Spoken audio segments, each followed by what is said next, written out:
Hey everybody, here we go with our review for the fall final. I know this says 2013, ignore that. We're all about 2014.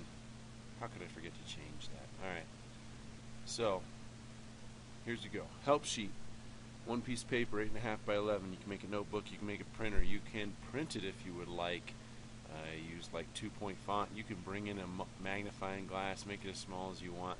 I wouldn't waste a ton of time trying to do that. I would focus more on studying and doing practice problems and things like that. But you can use both sides. It's going to be turned in with your exam, and also I'm going to let you know types of things you can and cannot have on the sheet as we're going through. So here's the basics on the help sheet. What I would do to make this help sheet is I'd go through this. I would write down anything and everything that you are unsure of or that you don't think you'll be able to remember on the exam itself. In addition, you're going to be able to have a practice exam. As you go through the practice exam, you'll be able to determine whether or not your help sheet is going to actually help you, and then you can add that stuff later on. So, here we go. Alright, Unit 1. All the scientific method, basic skills, vocabulary. Any and all of these things are fair game to be on your help sheet. You may list any and all vocabulary terms along with their definitions. Right? Since the exam is going to be multiple choice, you'll also be able to see these kind of in a word bank form, right? So you'll have 4 choices, and so all you have to do is remember these well enough to be able to recognize them as they come up in that kind of format with the multiple choice. So, here's the list. What you can do is pause the presentation right now and write all these down. Maybe you only write down the ones that you are unsure of and would not be able to remember as well.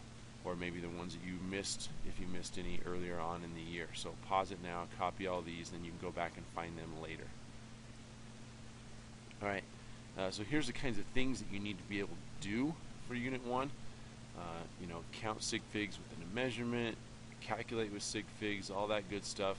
I know sig figs, you guys love them. Dimensional analysis, here's your other favorite, right? Setting up the conversion factors and then showing your work. With the exam, the showing your work part's going to be a little tough for me to prove since it's multiple choice, but in the dimensional analysis part, we'll be talking about, hey, what's this conversion factor? Is this the right conversion factor? That kind of stuff. So, these are the types of things we looked at, just kind of have an idea for this. There's going to be some of this in the practice exam. Alright, here's equations that you might need from Unit 1, speed, velocity, acceleration. The other one that I didn't throw in here that I probably should have would be the equation for percent error. So make sure you write that down and get the one for percent error as well. Graphs, make sure you understand how to create graphs, right? And then also make sure you can describe the motion related to those position and velocity versus time graphs. We spend a lot of time doing that, right? When is it negative? When is it positive? What types of lines mean stopped, what types of lines mean increasing speed, constant velocity, all that stuff. So go back and look at that, be able to identify different stuff with that. Unit 2, once again, here are your vocabulary terms for Unit 2. Now Unit 2 and Unit 1, it's a little bit mixed up. This is an old presentation, obviously, because it said 2013. Everything's in here. If it's not, I'm kind of adding it in as we go. So, whether you're going to find these in Unit 1 or Unit 2, you're going to find all of them. So just make sure that you are writing these down, any of them that you're not sure of, so that you can figure it out and go from there. Okay? There you go. Pause it again, write these down, go back and find it later. Oh, hey, yay, equation time. Here's where the bulk of our equations came in. So make sure you know where all these would be applied. Some of them, are more for one type of problem than another. You might have some projectile motion, you got your coefficient of friction, force, if you also want to write down the different versions of these, right? So for example, in this one here, right, there was a lot of times where we had to solve for delta t when v sub I was 0, and so make sure you have that version of this equation if you want, if you don't want to have to mess with the algebra on the exam. You can do that as well. Same thing, lots of times we were solving for acceleration here. In these equations for the collisions, lots of times we were solving for like V2 or V3. So if you need help with that, if that was something you struggled with, just find somebody to help you out, like, I don't know, me, to figure out what this would look like if you're solving for V3 or delta T or whatever that might be. Alright, we definitely worked on free body diagrams, so make sure you remember how to do that, label all the different forces, what they might look like, you know, when are they balanced, when are they unbalanced, things like that. And then Newton's laws, just make sure you understand how those three laws apply to different objects' motion, whatever type that they might have. Alright, Unit 3 was pressure and hydraulics. So we didn't take a formal exam on this, we did have that quiz. You were able to work in partners and use all your stuff, but here's the vocabulary. Here's the equations, pressure, force, and area. This would be the one that you use for the hydraulic lift, and this would be the one where you're looking at pressure as it applies to the depth.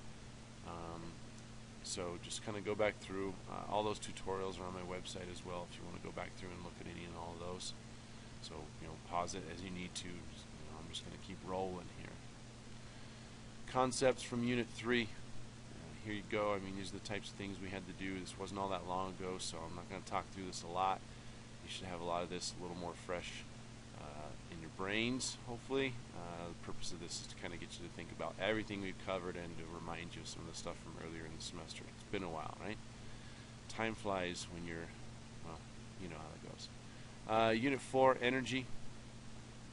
So, went through and did a lot of stuff with these guys in terms of calculation at the beginning, and then the heat stuff we kind of talked about there at the end. We looked at the activity with the tiles and the washers, and then you had the tutorial on specific heat capacity. So here's your vocabulary terms, here's your equations for Unit 4 energy. These guys for the three different types of energy, like the potential, gravitational, elastic, and then kinetic. And then this one here, these would be squared, right? So this is mv squared and kx squared. And then here, this is the one for specific heat capacity. We use this one when we were doing that little activity with the washers. So you may want to make sure you're writing these down. And with all these equations, I forgot to mention this earlier, you can label any and all of these equations. Make sure you know what's delta T. Oh yeah, that's temperature, and M is mass, and C is specific heat capacity. And you can include all the units and all that stuff. And you can even write a brief description of when you would use these different equations. Right? I'm not allowing you to put example problems. So basically your help sheet's going to have vocabulary terms and equations on it. And then the rest of that is just more of, you know, you being able to use that information to help you problem solve. Right? So you can have equations, you can have vocabulary terms, you cannot have example problems from previous tests, worksheets, or anything like that. Here's your concepts from Unit 4. So you're going through, you're making your help sheet, you got your vocabulary terms, you have your equations. You may want to try and group vocabulary terms next to equations so that they're kind of matching up. You know, go back through, use your old exams, use your old worksheets. You know, everything's on my website still. Go back through, look at any and all tutorials. Use the practice exam. I mean, there's lots of different things you can be doing to get ready for this final exam. So, good luck. It's been a fun first semester. I'm looking forward to second semester. Take advantage of the time that we have in class, and see ya. Oh, sorry, just kidding. Hey, there's one more slide, and it's all this stuff on waves. There you go. Pause it here. Copy all these things down. We just got done working on this. Now I'm really going to go. Bye. Oh, no, wait. There's just, sorry, one more slide. Okay, so there is one more slide here. Yeah. It's good stuff. Good stuff. Okay. All right, now I'm really leaving. Okay.